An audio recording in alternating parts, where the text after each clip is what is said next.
Hello दोस्तों, स्वागत है एक बार फिर से आप सभी का जादुई दुनिया में। जी हाँ, एक ऐसी जादुई दुनिया जहां पर हम आपको शॉर्ट ट्रिक के माध्यम से एक एक करके जीके जीएस के बहुत सारे तथ्य याद कराने वाले हैं, जहां से पेपर में प्रश्न सीधे छपते हैं।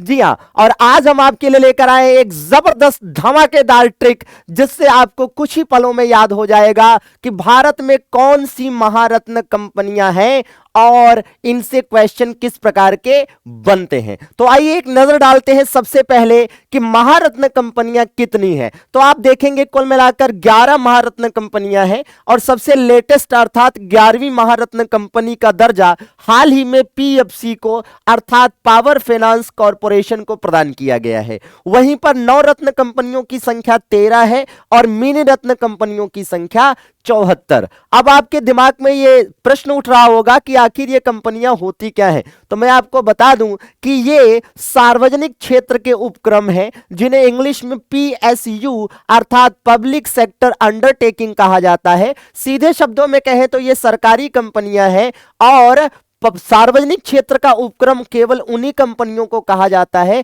जिसमें सरकार की हिस्सेदारी 51% से ज्यादा हो। जी हां, मोर देन 51% की शेयरिंग जिस कंपनी में सरकार की होती है उसे सार्वजनिक क्षेत्र का उपक्रम कहा जाता है। तो आइए देख लेते हैं क्या है आसान सी ट्रिक और कैसे आपको ये 11 के 11 महारत्न कंपनी याद होने वाली है। फिर आपको बताएंगे कि महारत्न कंपनी कहते किसे हैं, यह दर्जा किन कंपनियों को प्रदान किया जाता है। तो बड़ी आसान सी ट्रिक है, आप देख सकते हैं एचपी में सोनी का कोयला भीगा। बड़े आसान सी ट्रिक है भाई। एचपी का मतलब हिमाचल प्रदेश समझ लीजिए, तो हिमाचल प्रदेश में सोनी का कोयला जो है वो भीग गया है भाई। तो देखते हैं क्या है इसमें खास। एच से हो जाएगा एचपीसीएल, पी से हो जाएगा पीजीसीआईएल और पीएफसी, एस से हो जाएगा एसएआईएल दैट इज सेल, ओ से हो जाएगा ओएनजीसी, एन से हो जाएगा एनटीपीसी, आई से हो जाएगा आईओसी, कोयला से हो जाएगा कोल इंडिया लिमिटेड,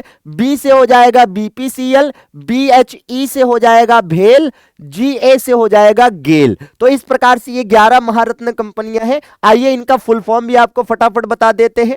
एचपीसीएल का मतलब हो गया Hindustan power corporation limited, PGCIL का मतलब हो गया power grid corporation of India limited, PFC का मतलब हो गया पावर फाइनेंस कॉरपोरेशन, सेल का मतलब हो गया steel authority of India limited, ONGC का मतलब हो गया oil and natural gas corporation, NTPC का मतलब हो गया national thermal power corporation, IOC का मतलब हो गया इंडियन ऑयल कॉरपोरेशन, कोल इंडिया लिमिटेड तो कोल इंडिया लिमिटेड ही है, बीपीसीएल का मतलब हो गया भारत पेट्रोलियम कॉरपोरेशन लिमिटेड, भेल का मतलब हो गया Bharat heavy electronics limited, GAIL का मतलब हो गया gas authority of India limited. जी हां, जबरदस्त। अब आइए आपको बता देते हैं कि महारत्न कंपनी का दर्जा किन शर्तों को पूरा करने पर दिया जाता है। तो सबसे पहले कंपनी का शेयर बाजार में सूचीबद्ध होना चाहिए, पिछले 3 वर्षों में 2000 करोड़ का औसत कारोबार किया होना चाहिए,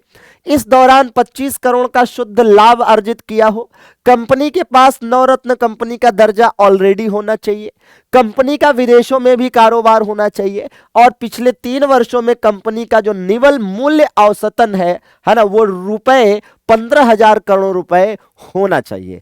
तब किसी कंपनी को महारत्न कंपनी का दर्जा दिया जाता है। तो आपको यह जानकारी कैसी लगी कमेंट करके जरूर बताइएगा, और आपको यह जादुई दुनिया कैसी लग रही है यह भी कमेंट करके बताइएगा, और वीडियो को लाइक जरूर कर दीजिएगा, चैनल को सब्सक्राइब जरूर कर लीजिएगा। फिर मिलते हैं ऐसी ही धमाकेदार ट्रिक के साथ जल्दी। Thank you to all.